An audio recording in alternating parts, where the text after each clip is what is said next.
হাদিসে আছে এক বান্দা যখন তওবা করে তো আল্লাহ সমগ্র আকাশকে সুসজ্জিত করে। ফেরেশতা জিজ্ঞাসা করে এই সুসজ্জিত কেন? তো আল্লাহ ফেরেশতারা জবাব দেয় যারা সুসজ্জিত করছে, ডেকোরেটররা জবাব দেয় আবদুন তাবা আবদুম মিন ইবাদিল্লাহ, আল্লাহর এ বান্দাদের মধ্যে থেকে এক বান্দা আজকে তওবা করছে, এর খুশিতে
পারে খরচ হইতো, হইতো অন্যেরটা হইতো, কোনো মুসলমানেরটা হইতো না।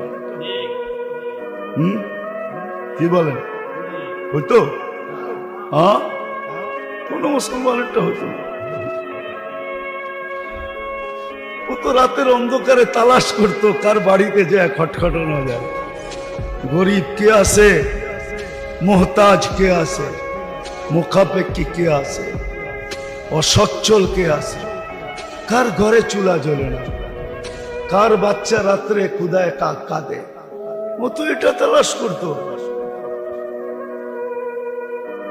দরজায় টোকা দিয়া বলতো খুলো না, ফাঁক দিয়া নিয়ে নাও, আমি চেহারা দেখাইতে চাই না।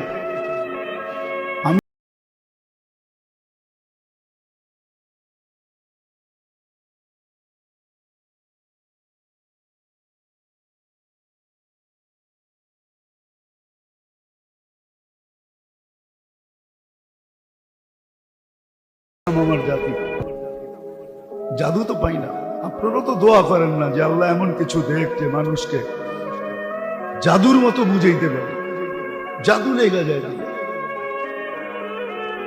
তাহলে মুসলমানের টাকা এখানে খরচ হতো না, মুসলমান তো অপচয় করতো না।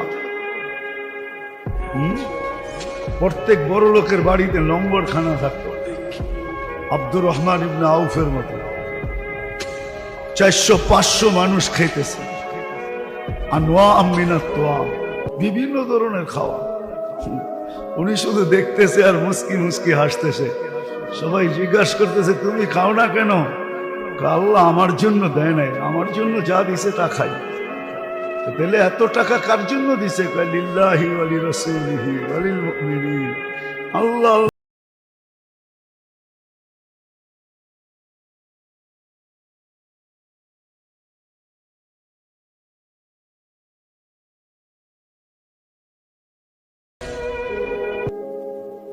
সত্য এটা হইতো, কোনদিন মুসলমানের টাকা অপচয়ে যেত না,